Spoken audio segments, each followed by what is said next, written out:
Assalamualaikum warahmatullahi wabarakatuh. Alhamdulillahillazi farada alaina al-hajj wa imarata baitihil muharram. Asyhadu an la ilaha illallah wahdahu la syarika lah. Wa asyhadu anna sayyidana Muhammadan abduhu wa rasuluh. Allahumma salli wa sallim ala sayyidina Muhammad abdika wa rasulika nabiyil ummi wa ala alihi wa ashabihi wa qarabatihi wa azwajihi wa zuriyatihi ajma'in. Amma ba'd. Qala Allah Ta'ala, a'udzu billahi minasy syaithanir rajim.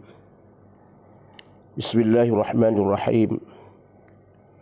Ya ayyuhallazina amanu taqullaha wal tanzur nafsum ma qaddamat lighad wattaqullah innallaha khabirum bima ta'malun.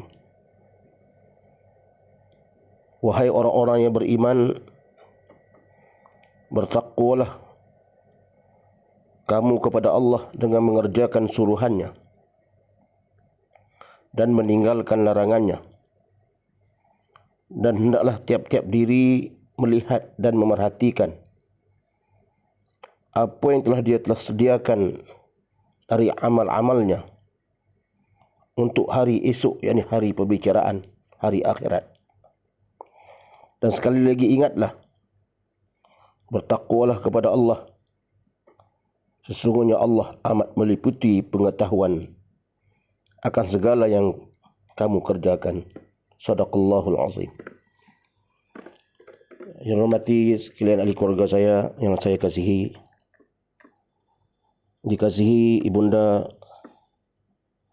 dikasihi adik-beradik, yang dikasihi sahabat handai, rekan taulan jauh dan dekat, yang dikasihi lagi dihormati sidang pendengar yang sudi mendengar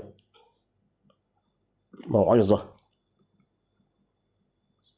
saya pada kali ini. Mudah-mudahan sedikit sebanyak memberi pengiktibaran kepada diri saya dan kepada kita sekalian, insya-Allah. Muslimin, muslimat yang dihormati Allah sekalian, bersempena dengan kita akan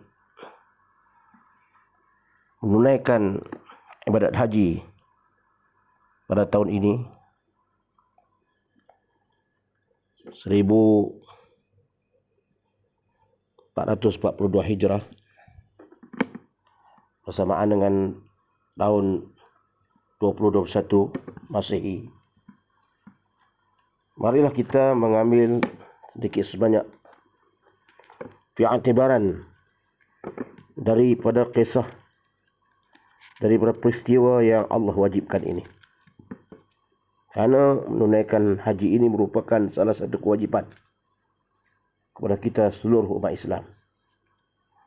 Dan di sana banyak terselit kisah-kisah yang pernah menjadi iktibar bagi mereka yang mahu memikirkan. Muslimin yang dihormati Allah sekalian, ibadat haji merupakan salah satu daripada rukun Islam yang menjadi fardu kepada kita umat Islam. Dan seharusnya kita meletakkan cita-cita kita untuk menunaikannya pada satu hari nanti.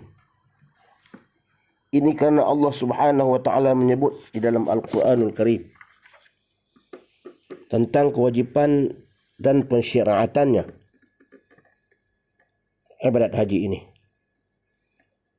Seperti mana firman Allah dalam surah Al-Hajj, wa azim fin nasi bil hajji ya'tuka rijalan wa ala kulli dhamirin ya'tina min kulli fajjin 'amiq liyashhadu manafi'a lahum wa yadhkuru ismallah fi ayyamin ma'lumat ala ma razaqahum min bahimatil an'am fakulu minha wa at'imul ba'isal faqir thumma liyaqdu tafathahum wal yufu nuzurahum wal yatawafu bil baitil atiq. Firman Allah yang bermaksud, dan serulah umat manusia untuk mengerjakan ibadat haji. Nescaya manusia akan datang ke rumah Tuhanmu ini dengan berjalan kaki, dengan menunggang berjenis-jenis unta yang kurus, karena datang dari pelbagai jalan dan curug rantau yang jauh, supaya mereka menyaksikan berbagai perkara yang mendatangkan faedah kepada mereka, serta memperingati dan menyebut nama Allah pada hari-hari yang tertentu. Karena pengurniannya kepada manusia karena pengurniannya kepada mereka dengan binatang-binatang ternak untuk dijadikan korban. Dengan yang demikian, makanlah kamu daripada daging binatang korban itu, dan berilah makan kepada orang yang susah, kepada orang yang fakir miskin, dan hendaklah kamu membersihkan dirinya, dan hendaklah mereka menyempurnakan nazarnya, dan hendaklah mereka tawaf akan Baitullah yang tua sejarahnya itu. Surah Al-Hajj ayat 27 hingga 29. Muslimin muslimat yang dirahmati Allah sekalian, bersyukur kita kehadirat Allah Subhanahu wa taala kerana kita diberikan peluang sekali lagi, diberi peluang, diberi umur pada kita untuk menyambut hari raya Aidil Adha yang mulia pada tahun ini. Hari ini 19 hari bulan 7 2021, hari Isnin, hari Arafah. Besok 10 Zulhijjah, hari Selasa 20 hari bulan 7, hari raya Aidil Adha. Kemudian selepas daripada itu berlakulah hari-hari tasyrik. Muslimin muslimat yang dihormati Allah sekalian, sudah menjadi pengetahuan umum bahawa ibadat korban ialah menyembelih binatang ternakan, an'am, pada hari raya korban dan 3 hari raya tasyrik yang berikutnya. Dari kalangan adalah tuntutan sunat muakkad. Hari tasyrik selepas hari raya pertama, maknanya hari raya pertama, hari raya kedua, ketiga dan keempat, selesai korban tu, selesai dah hari tasyrik tu. Hari raya keempat selesai hari tasyrik. Nah, hari yang kelima tu tak boleh dah. Adalah tuntutan sunat muakkad kepada sesiapa dari kalangan umat Muhammad sallallahu alaihi wasallam yang berkemampuan. Bagi sesiapa yang berkemampuan, janganlah melepaskan peluang ini. Bagi yang berkemampuan, janganlah melepaskan peluang keemasan ini. Buatlah ibadat korban untuk mendekatkan diri, untuk mendekatkan hubungannya dengan Allah Subhanahu wa taala, di samping mempersembahkan kesyukurannya kepada nikmat yang pelbagai yang tak terhitung dan tak terkira yang Allah kurniakan kepadanya. Kalau dia tak dapat buat tahun ini, dia berazam pada tahun hadapan. Kalau dia tak dapat pada tahun hadapan, dia berazam untuk tahun yang lepasnya. Tapi keazamannya itu ada. Mungkin kemampuannya pada tahun ini terhad dengan sebab masalah perbelanjaan dan juga musibah yang berlaku, COVID dan sebagainya. Tapi dia berazam pada tahun-tahun yang berikutnya. Dan bagi yang berkemampuan pada tahun ini, jika ada lebihan harta itu, buatlah. Kerana dia mendekatkan diri kepada Allah Subhanahu wa taala dan sebagai tanda bersyukur kepada Allah atas nikmat yang Allah kurniakan kepadanya yang tidak terkira dan tak terhitung. Namun demikian, muslimin muslimat yang dirahmati Allah sekalian, buatlah korban dengan menyembelih binatang yang cukup syarat dan sifat. Dan yang paling penting, selitkan keikhlasan dalam hati semasa melakukan ibadah. Selitkan keikhlasan dalam hati dalam melakukan ibadah korban. Karena ini merupakan warisan Nabi Ibrahim alaihissalam. Ingatlah bahawa dua perkara yang ditekankan ini, iaitu menyembelih binatang yang cukup syarat dan sifat serta dengan keikhlasan, merupakan antara syarat pengorbanan yang diterima oleh Allah Subhanahu wa taala. Cubalah kita hayati firman Allah Subhanahu wa taala dalam Al-Quran. A'udzu billahi minasyaitonir rajim. Lan yanalallaha luhumuha wala dima'uha walakin yanaluhu taqwa minkum. Kadzalika sakhkhara lakum litukabbirullaha ala ma hadakum wa basyiril muhsinin. Allah sebut dalam Al-Quran, daging dan darah binatang korban ataupun hadiah itu tidak sekali-kali akan sampai kepada Allah. Korban daging, darah binatang yang kita korbankan ataupun hadiah itu tidak sekali-kali akan sampai kepada kita, sampai kepada Allah, tidak sampai kepada Allah. Tetapi yang sampai kepada Allah adalah amal yang ikhlas, yang berdasarkan takwa kepada Allah. Maknanya jika berkorban tapi hati tidak ikhlas, jika hati masih ada sikit kebanggaan dalam hati, maka pengorbanannya tidak diterima oleh Allah Subhanahu wa taala. Sebab ini peranan hati amat penting dalam kita melakukan korban. Tidak ada sifat kita rasa riak, sifat ujub dan sebagainya. Demikianlah ia memudahkan binatang-binatang itu bagi kamu supaya kamu membesarkan Allah, karena mendapat nikmat petunjuknya. Dan berilah berita gembira dengan balasan yang sebaik-baiknya kepada orang-orang yang berusaha supaya baik amalannya.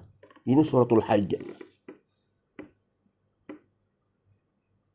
Kita korban dengan ikhlas. Kita korban satu dengan ikhlas, karena yang sampai kepada Allah itu keikhlasan, bukan daging, bukan darah.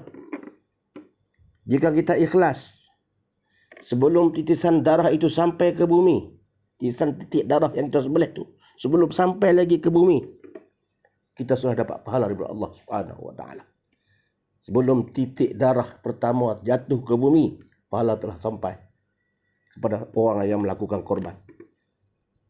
Syarat ikhlas. Sebab itu kita kena ikhlas sungguh-sungguh. Dengan ada percakapan lisan dan sebagainya yang mengatakan, aku kali ini banyak kali korban dah, ni 10 kali dah, ni kali ke 10 dah ni aku. Dia membangga-banggakan apa yang telah dilakukan sebelum ini, menunjukkan bahawa dia telah banyak kali berkorban. Kita bimbang dengan kata-kata sedemikian, boleh menimbulkan riak di dalam hati. Boleh bimbang-bimbang. Kalau tak ada riak tak apa, bimbang-bimbang. Takut dia boleh menghilangkan pahala korban tadi. Allah bukan nak menerima daging itu. Allah nak menerima pahala niat yang ikhlas. Kemudian tentang syarat yang pertama, daging yang lembu, yang binatang yang sihat tubuh badannya, binatang yang lengkap anggotanya, yang cukup syaratnya. Bukan kita nak mengorbankan satu perkara itu yang kita sendiri pun tengok tak berapa nak seronok tengok. Kita sendiri pun tengok dalam keadaan tidak comel. Sebab korban ini yang dikatakan korban ini benda pengorbanan, benda yang kita sayang, itu dikatakan korban. Korban ni benda yang kita sayang. Nyawa. Kita sayang nyawa kita. Sanggup mengorbankan nyawa, itu dikatakan korban. Kalau kita mengorbankan benda-benda yang kita kurang sayang, itu tak dinamakan pengorbanan sebenar. Sebab itu korban ini, kalau kita nak mengorban binatang, haiwan, kita pastikan binatang yang kita nak korban tadi, binatang yang sihat. Kalau binatang yang gemuk, binatang yang tidak cacat. Kalau binatang kurus, melengkung, kita tengok pun Allah tinggal tulang, kita nak korban, pahalanya kurang lah. Kerana pengorbanan satu yang kita sayang. Dan jangan kita kira harga sangat. Kadang-kadang nak cari korban benda yang murah. Tak mana nak murah. Sikit aku nak pergi cari tempat yang murah. Kalau pengorbanan, kadang nak korban, nilai semasa tu penting juga. Tapi jangan fikir yang murah. Sebab kita nak korban. Korban ni kita nak korban yang kita sayang. Duit yang kita sayang kita nak korban. Baik, senumpuk 600, 700, 800. Nah, aku bagi, aku nak korban tahun ini untuk diriku. Ni nak cari hak 300 tak? 400. 7 mahal sangat. Aku nak pergi cari hak tumpuk 300 kot ada. Ini pun satu masalah.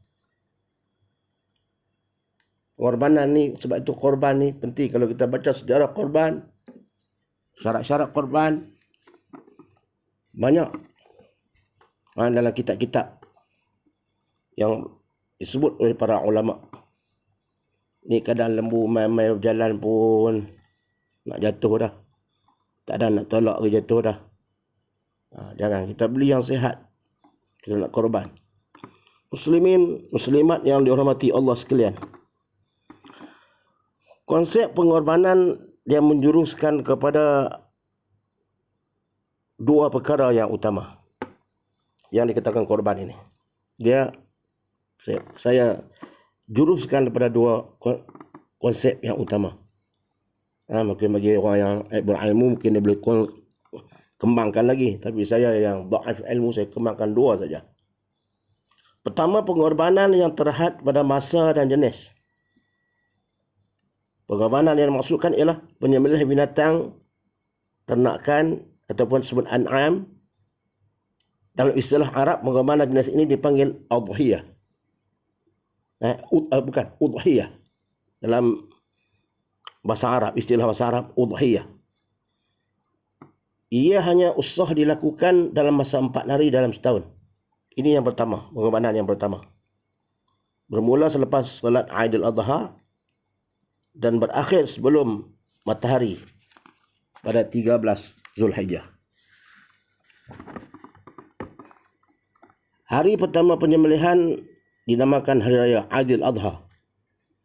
Hari Raya tu selepas sembahyang raya dinamakan Hari Raya, dinamakan Hari Raya Aidil Adha. Penyembelihan itu dinamakan penyembelihan Hari Raya Aidil Adha. Dan 3 hari berikutnya dinamakan hari-hari tasyrik. Hari raya itu hari pertama. Yang kedua, ketiga, hari raya kedua, ketiga dan keempat itu dinamakan hari-hari tasyrik. Jika pengorbanan ini takluk pada 4 hari saja dalam setahun, maka binatang yang hendak disembelih sebagai korban juga tertakluk kepada binatang yang Allah tetapkan dah. Jangan kita cari binatang yang Allah tak tetapkan. Allah sebut dah. Unta, lembu, kerbau, kambing, biri-biri ataupun kibas. Nuzami duk ambil ayam apa pula. Tak boleh lah. Itik korban tak boleh. Kemudian itu satu jenis korban. Satu lagi jenis korban adalah pengorbanan yang tidak terikat pada masa.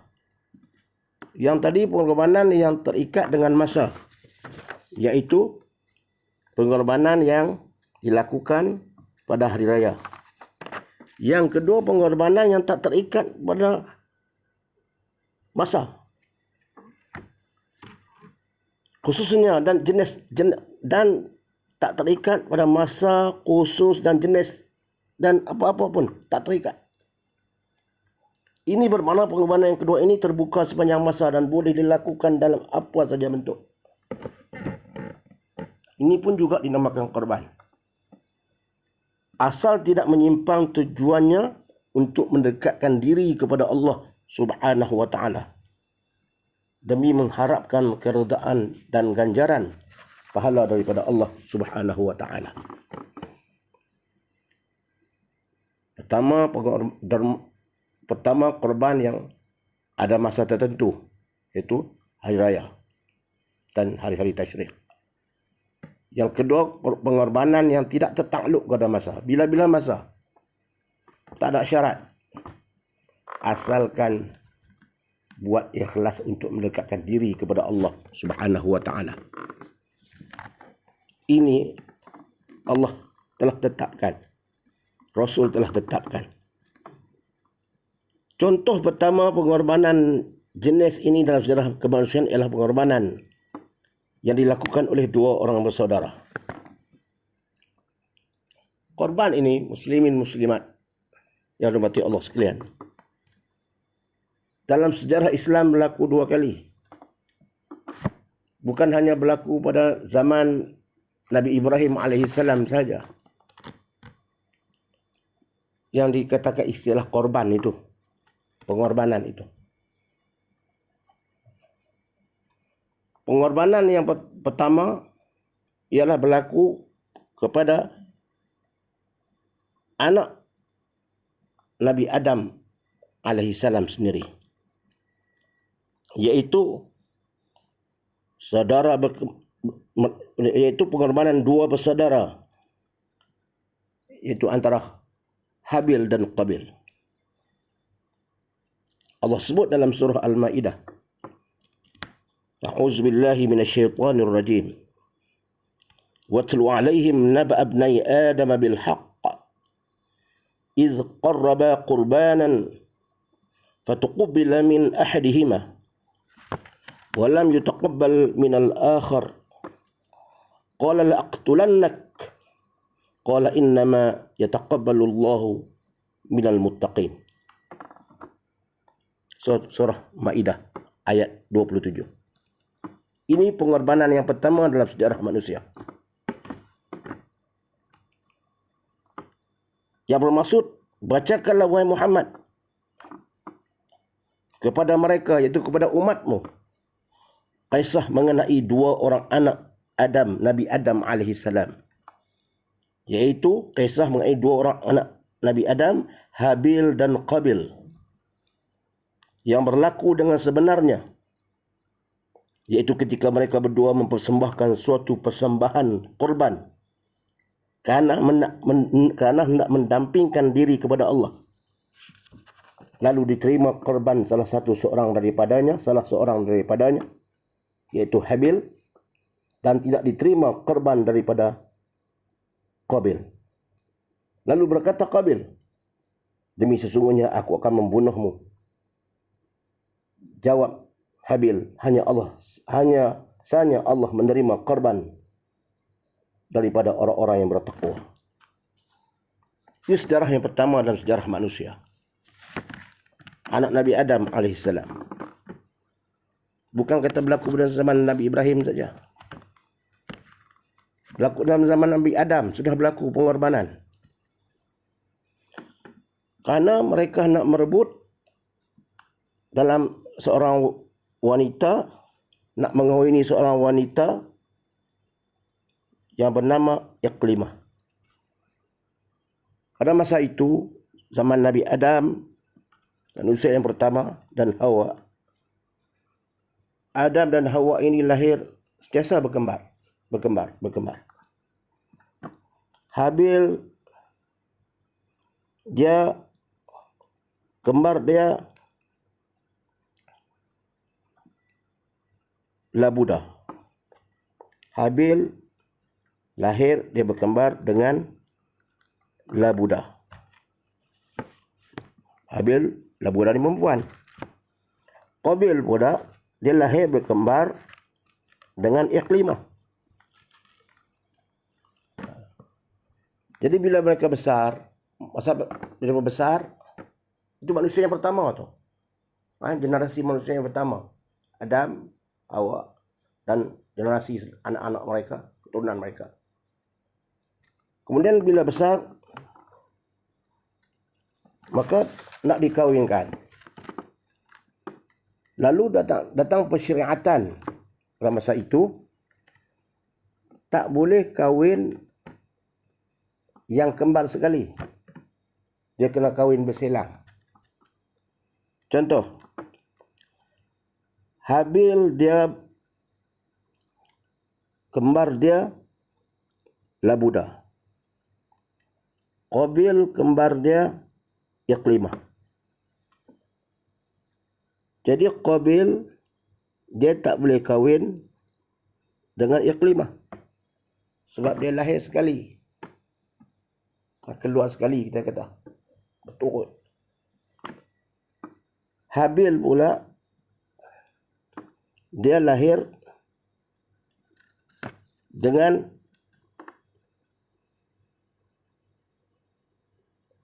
Labuda. Qabil dengan Iklimah. Saya ulang lagi. Qabil lahir bersama Iklimah. Habil lahir bersama Labuda. Bila nak kahwin, sudah besar, sebagai dewasa, lalu nak ditemukan jodoh, nak temukan jodoh, maka mereka kena kahwin berselang. Tak boleh kahwin dengan yang keluar sekali itu. Lalu ditetapkan Qabil kena kahwin dengan Labuda. Habil dengan Iklimah. Maka Qabil tak puas hati. Qabil tak puas hati kerana dia nak dikahwinkan dengan Labuda yang lahir satu sekali dengan dia tu. Satu masa dengan dia tu. Keluar sekali lah kita kata. Tak boleh. Dia teringin kepada Iklimah. Tapi tak boleh. Qabil dia kena kahwin dengan Labuda. Sebab Labuda dia lahir sama Habil. Lalu dia tak puas hati. Habil pula dikahwinkan dengan Iklimah. Sebab dia tak lahir dengan Iklimah. Dia lahir dengan Labuda. Dan kebetulan mengikut sejarahnya Iklimah ni segak sikit. Segak lah daripada Labuda. Jadi Qabil tak puas hati lah. Dia nak kahwin dengan Labuda ni. Dia nak Iklimah juga. Habil ni dia sebab dikahwinkan dengan Iklimah sebab dia tak dilahirkan dengan Iklimah. Dia dilahirkan dengan Labuda. Tapi Qabil ni tak puas hati. Lalu Allah Subhanahu Wa Taala memerintahkan kepada mereka buat satu pengorbanan. Bawa satu benda yang mereka nak ke satu tempat, lapang. Dan yang mana yang Allah terima, maka yang itulah jodoh dia. Pengorbanan mereka buat, maka dilakukanlah. Sebab Qabil ni dah tak puas hati sangat. Allah memerintahkan buat satu persembahan, satu apa nama kita, pengorbanan, persembahan pengorbanan, korban mereka untuk menunjukkan bukti mereka keikhlasan mereka kepada Allah. Habil pun dikatakan bawa kambing yang sihat. So tak silap saya. Tuan boleh rujuk. Qabil dia bawa makanan yang dah lama gandum yang dah lama sikit lah. Kadar gandum yang baru. Lalu Allah Subhanahu wa ta'ala menerima pengorbanan Habil. Karena dengan kambingnya yang sihat itu disambar oleh satu macam kilat lah persembahan mereka itu, nak menunjukkan tanda penerimaan mereka itu. Lalu Qabil kecewa kerana pengorbanannya tidak diterima. Lalu dia mengatakan kepada saudaranya itu, Habil, dia kata, aku akan membunuhmu. Aku akan membunuhmu. Lalu itulah akhirnya Qabil membunuh Habil. Itulah sejarah pembunuhan manusia yang pertama di dunia. Qabil membunuh Habil. Apa jawab Habil? Habil kata, hanya Allah menerima korban daripada orang-orang yang bertakwa. Lalu dibunuhnya Habil. Lalu bila Habil mati, dibunuh, Qabil rasa serba salah. Macam mana nak buat ni? Sebab mereka orang generasi yang awal. Tak ada contoh. Macam mana nak simpan ni? Akhirnya ada burung datang di hadapan mereka. Ditakdirkan dihantar oleh Allah Subhanahu wa ta'ala. Burung berkelahi, bergaduh. Maka mati salah seorang burung. Salah seekor burung. Lalu burung tadi dia mematuk tanah. Mematuk tanah, patuk tanah, korek lubang lah. Akhirnya dia menanam burung yang mati itu ke dalam tanah. Akhirnya timbul dalam hati Qabil, oh, kalau begitu aku nak kebumikan Habil ini. Macam tu lah. Itulah sejarah pertama dalam pengorbanan yang berlaku. Allahu Akbar. Kerana apa? Kerana nak merebut wanita. Sanggup melakukan pembunuhan. Baiklah. Muslimat yang dirahmati Allah sekalian. Berdasarkan dua jenis pengorbanan yang dinyatakan tadi, maka kita berpeluang melakukan kedua-duanya dalam kehidupan kita ini. Dua-dua pengorbanan itu kita boleh buat. Pengorbanan yang ditentukan masanya itu pengorbanan haiwan ketika hari raya, korban. Dan pengorbanan di segi luar daripada hari raya, bulan-bulan yang lain, boleh kita buat. Dua-dua kita boleh buat. Dua-dua asalkan kita ada kemampuan, semangat yang tinggi. Cuma dari sudut kemampuan majoriti yang banyak pihak, maka pengorbanannya kedua inilah mudah. Segi majoritinya, pengorbanan yang kedua inilah mudah. Sebab dia tak perlu meluapkan modal. Yang pertama dia perlu keluarkan modal untuk nak belikan lembu. Hanya yang berkemampuan, ada kewangan. Yang kedua tak perlu kewangan, dia hanya perlu tenaga untuk dia melakukan kebaikan. Dia membantu orang. Dia berkorban apa saja bila-bila masa. Bagi orang yang ada duit, walaupun mungkin ada duit sedikit lebih, walaupun dia tak sampai peringkat untuk nak korban, dia boleh berkorban harta sedikit untuk membantu mereka yang kurang bernasib baik. Itu dia tak kira masalah.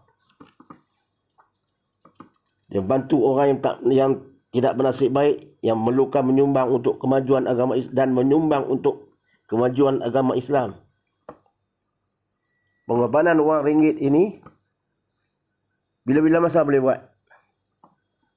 Dia ada dalam bentuk zakat, dalam bentuk sedekah, derma khairat, wakaf, pembinaan untuk membina masjid, surau, sekolah, anak yatim.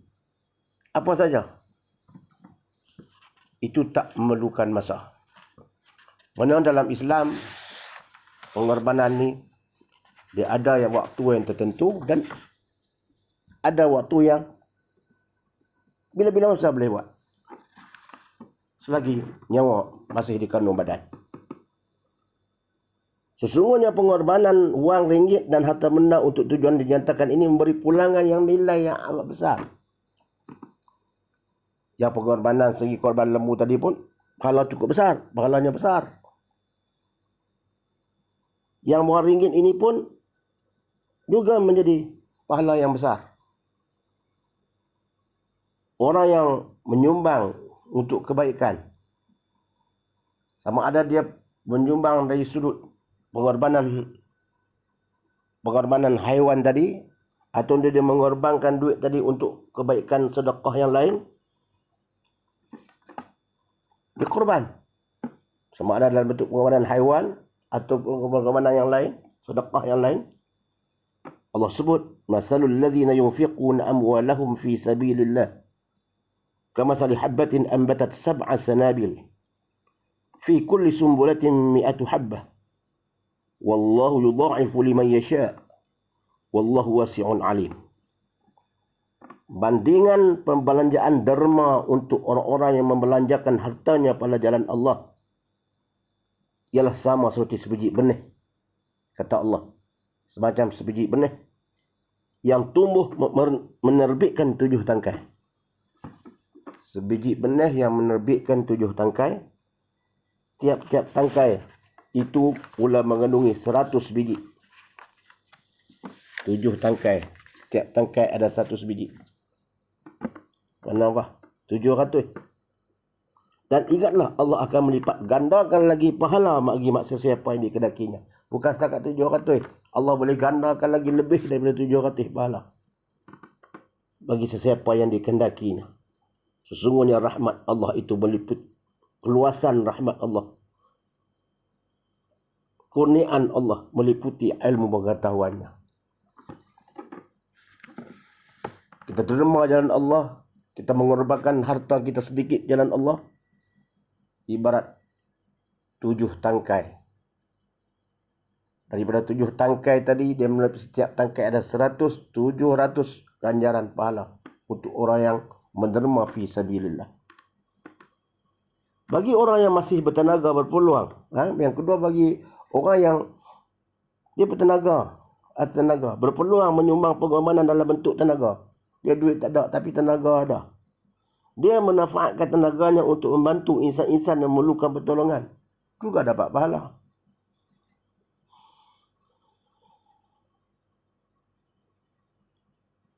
Bertempur di medan perang. Kalau zaman dahulu, sahabat-sahabat Nabi SAW dan juga sampai sekarang, di Palestin dan negara-negara umat Islam yang ditindas,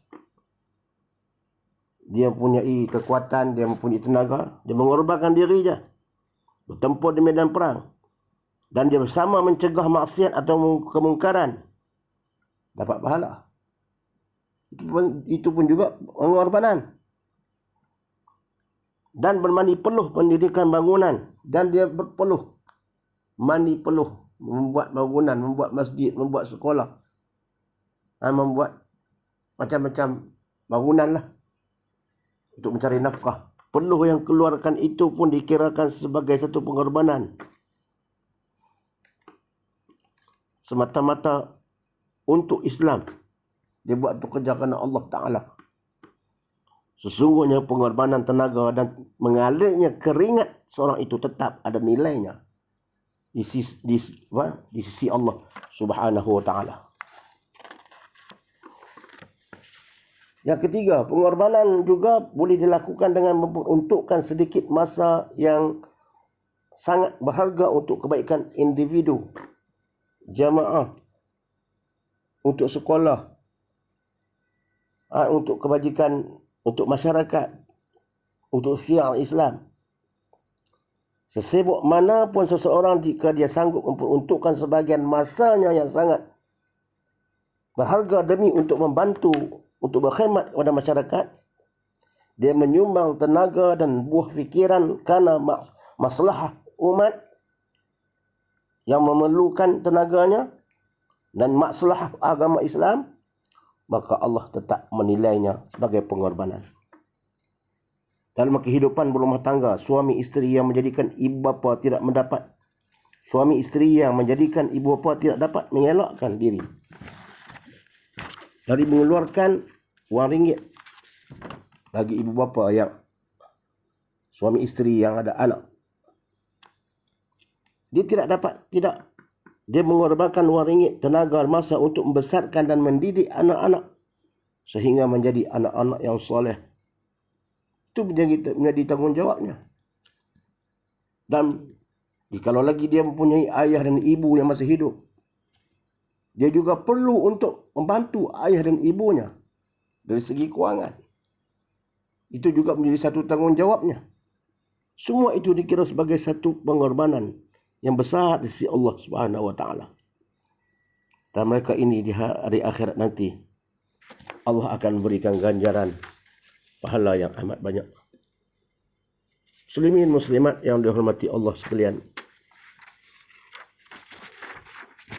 di musim haji ini juga para jemaah akan berwukuf di padang Arafah. Musim haji akan berwukuf di padang Arafah, berkumpul di satu tempat dengan pakaian yang sama, dengan niat yang sama, iaitu untuk melakukan wukuf yang merupakan rukun haji yang wajib ditunaikan. Jamaah yang berkumpul adalah jarak dari seluruh pelosok dunia. Mereka yang datang dari seluruh pelosok dunia muka bumi ini, yang pergi ke sana, mereka akan berwukuf di padang Arafah tanpa mengira warna kulit, pangkat dan kedudukan serta harta kekayaan. Mereka berwukuf dengan pakaian yang sama, putih. Tidak ada lagi kebesaran tentang pakaian. Seorang raja dia tidak lagi memakai pakaian kebesaran rajanya, dengan pakaian rasmi rajanya. Kain putih yang sama. Kain putih yang ibarat sebagai pembalut mayat tubuh kita ketika mati nanti, ketika kita kembali nanti. Kain putih yang tidak berjahit. Siapa pun dia, pemimpin orang susah orang kaya raja semua pakaian sama. Sama taraf bila duduk di padang Arafah. Tidak ada beza di antara rakyat dengan hamba. Tidak ada beza di antara orang kaya dengan miskin. Ini ketika itu hikmah di antara haji, hikmah haji, ketika mana manusia duduk di padang Arafah. Warna kulit hitam, putih, bangsa negro, apa bangsa sekalipun. Tidak ada lagi sifat-sifat kasta. Tapi memang dalam Islam tidak ada kasta. Tidak ada lagi sifat aku yang lebih kaya, aku lebih berpangkat. Tidak. Sama di sisi Allah Subhanahu wa taala. Ibarat bayangan padang mahsyar. Itulah ibaratnya di padang Arafah, itu ibarat padang mahsyar. Macam itulah kedudukannya. Tidak lagi ada orang yang berkuasa pada masa itu. Balik ke negeri masing-masing ada kuasa. Tapi di padang Arafah tidak ada kuasa. Semua semacam. Ini antara hikmah haji yang Allah fardukan. Dia mengajar kita untuk menanam dalam jiwa dan sanubari kita untuk memupuk perpaduan di kalangan umat Islam. Di situ dia boleh menimbulkan keinsafan dalam hati orang Islam, tanpa mengira bahawa Islam ini satu agama yang tidak boleh ada sifat keakuan, tidak boleh ada sifat kebanggaan, kesombongan, tidak boleh ada sifat perbezaan sedikit pun. Bahkan di antara orang Arab dengan orang bukan Arab tidak ada beza. La fadla li arabiyyin wala a'jamin illa bitaqwa, kata Rasulullah. Tidak ada beza di antara orang Arab dengan orang bukan Arab kecuali dengan takwa. Orang Arab tidak boleh mengatakan bahawa mereka lah bangsa yang mulia. Orang lain daripada orang Ajam, orang yang lain daripada Arab, tidak seperti mereka. Allah kata tidak. Illa bitaqwa. Orang yang paling mulia sisi aku ialah taqwa. Begitu juga tidak ada beza antara orang hitam dengan yang putih, kecuali taqwa. Ini Nabi sebut dalam hadis yang sahih. Jadi bila kita duduk daripada Arafah, kita kenal diri kita. Kita akan rasa keinsafan dalam diri kita. Dan Allah sebut dalam Al-Quran, innamal mu'minuna ikhwatun fa'aslihu baina akhawaykum wattaqullaha la'allakum turhamun. Sebenarnya orang-orang yang beriman itu adalah bersaudara, maka damaikanlah antara dua saudara kamu yang bertelingkah. Damaikanlah dua saudara kamu, dua kumpulan ke, dua puak ke, dua kaum ke, dua apa ke, dan bertakwalah kepada Allah supaya kamu boleh rahmat. Ini Islam. Ini Islam. Bukan lagi kita mencurahkan minyak untuk bergaduh. Bukan kita menjadi api, batu api untuk menggaduh, menjadi mereka lebih bergaduh. Ini hikmah haji. Allah sebut dalam Al-Quran, wa'tasimu bihablillahi jami'an wa la tafarraqu wazkuru ni'matallahi 'alaikum iz kuntum a'da'an fa'alafa baina qulubikum fa asbahtum bi ni'matihi ikhwana wa kuntum 'ala shafa hufratin minan nar fa anqadhakum minha kadzalika yubayyinullahu lakum ayatihi la'allakum tahtadun. Allah sebut, wal takum minkum ummatun yad'una ilal khair wa ya'muruna bil ma'ruf wa yanhauna 'anil munkar wa ulaika humul muflihun. Allah sebut dalam Quran, wa'tasimu bihablillahi jami'an. Berpegang teguhlah kamu dengan tali Allah. Dan janganlah kamu berpecah belah. Wala tafarraqu, jangan berpecah belah. Wazkuru ni'matallahi 'alaikum, dan ingatlah kamu akan nikmat yang Allah kurniakan kepada kamu. Apa dia nikmat itu? Islam. Sebelum datangnya Islam, kamu bergaduh, berperang beratus-ratus tahun di Mekah tu, orang Arab tu. Sebab Islam turunkan di Mekah, orang Arab berperang antara puak kaum kabilah beratus-ratus tahun. Aus dan Khazraj dan macam-macam puak bergaduh. Allah nasihatkan, bila datang Islam ini, Allah turunkan jangan bergaduh, pegang dengan Islam sungguh-sungguh.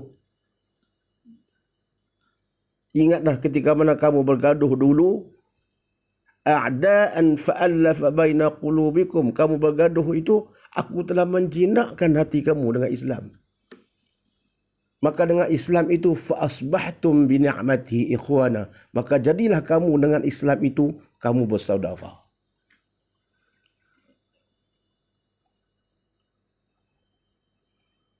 Wa'tasimu bihablillahi jami'an wa la tafarraqu wazkuru ni'matallahi 'alaikum iz kuntum a'da'an fa'alafa baina qulubikum fa asbahtum bi ni'mati ikhwana wa kuntum 'ala shafa hufratin minan nar. Pada ketika mana kamu bergaduh dulu tu, Allah kata ketika kamu bergaduh dulu tu, kamu hampir-hampir jatuh ke gaung api neraka. Ketika kamu bergaduh itu, kamu berada hufrat, tepi gaung neraka nah. Ketika kau bergaduh tu, fa'alafa baina qulubikum, tapi aku telah menyelamatkan kamu.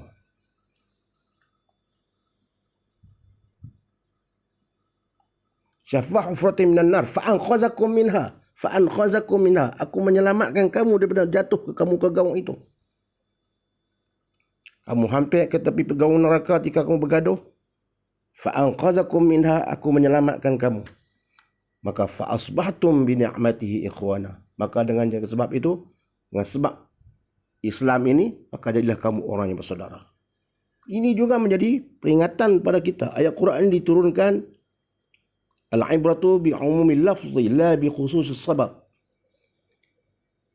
Bekas Quran ni kita ambil pada lafaznya, bukan disebabkan oleh sebab turunnya. Berlaku juga di zaman sekarang pun kita kena pegang yang itu. Pegang apa yang Allah sebut itu. Apabila kita berlaku pergaduhan, berlaku pertikaian, berlaku macam-macam masalah, berlaku macam-macam kata mengata, fitnah memfitnah, tidak bercakap antara satu sama lain contohnya, mungkin-mungkinnya, berlaku pergaduhan, macam-macam pergaduhan, berlaku sifat kumpulan ini, sehingga tidak bertegur sapa. Ingatlah ayat Quran ini. Allah kata, ketika mana dahulu mereka telah bergaduh, kaum dahulu, mereka itu sudah berada di jurang api neraka. Tapi Allah selamatkan mereka itu dengan Islam. Jadi kita untuk nak menyelamatkan diri kita, jika kita duduk dalam keadaan yang seperti itu, maka kita kembalikan kepada Islam. Fa'aslihu wa'tasimu bihablillah. Pegang teguh dengan tali Allah. Makna apa? Kita sama-sama bersatu padu di atas kalimah Allah. Ingat balik nikmat yang Allah berikan kepada kita. Kita ingat balik di mana kita berasal, di mana kita berada dan ke mana kita akan kembali. Adakah Allah lantik kita ke dunia ini hanya untuk nak bagikan kita untuk menjadi seorang pemerintah? Nak menjadikan kita seorang yang suka bergaduh? Adakah ini rumah kita? Adakah ini rumah tempat kediaman kita? Tidak. Ini adalah tempat persinggahan kita. Bila tempat persinggahan, kita akan pergi ke tempat yang lain. Kubur. Kubur pun bukan tempat tetap kita. Dia hanya tempat transit. Tempat tetap kita adalah di syurga ataupun neraka. Itu tempat akhir kita. Jadi jika kita di dunia ini, jika kita diuji, jika kita diberi macam-macam ujian, sama ada kesenangan ataupun kesusahan, ataupun perseteruan, maaf-maafkanlah. Damai-damaikanlah. Lebih-lebih lagi kita di antara sesama Islam. Kita menyembah kiblat yang sama. Arah yang sama. Kita menyembah Allah yang sama. Kita takbir Allahu Akbar yang sama. Bila kita pergi ke Mekah, kita duduk di padang Arafah dengan pakaian yang sama. Bila kita mati, saudara kita juga yang akan mengusungkan kita, jenazah kita. Dan kadang-kadang orang yang memusuhi kita itulah yang akan mentalqinkan kita. Maka pengajaran ibadat haji ini mempunyai pengajaran yang besar kepada kita umat Islam. Mudah-mudahanlah sedikit sebanyak bulan Zulhijjah yang kita akan sambut hari rayanya pada lusa ni, pada Allahumma salli ala sayyidina Muhammad wa ala sayyidina Muhammad. Hari ini hari Arafah, esoknya, pada hari esoknya, maka kita sambutlah dengan penuh tawadhu'. Bukan sekadar kita nak melepaskan tanggungjawab kita sebagai nak ibadat, nak sembahyang saja. Kita nak ambil pengajaran yang terkandung dalam peristiwa Hari Raya Haji, Hari Raya Aidil Adha. Dan mudah-mudahan pengorbanan bagi mereka-mereka yang melakukan korban, Allah terima pengorbanan mereka insya-Allah. Mudah-mudahan insya-Allah. Niat ikhlas dalam hati. Ikhlaskanlah dalam hati. Dan berilah daging-daging itu kepada mereka-mereka yang berhak. Mereka-mereka yang berhak. Mereka-mereka yang susah, terutama di zaman Covid ini. Carilah mereka-mereka yang berhak. Yang memerlukan. Hantarlah. Berilah kepada mereka. Maka pengorbanan kita itu lebih bermakna. Mudah-mudahanlah sedikit sebanyak apa yang saya sampaikan ini memberi sedikit sebanyak pengajaran kepada kita sekalian. segala yang baik itu daripada Allah Subhanahu wa taala. Yang tidak baik, yang lemah, yang salah adalah daripada diri saya. Yang lemah ilmu, yang sedikit ilmu, yang fakir, yang dhaif. Tapi sekadar yang saya sampaikan karena teringat sabda Rasulullah, "Ballighu anni walau ayah." Sampaikanlah daripadaku walaupun satu ayat. Mudah-mudahan menjadi kebaikan pada kita sekalian. Sekian aku qauli hadza wa astaghfirullahal azim li wa lakum. Wassalamu alaikum warahmatullahi wabarakatuh.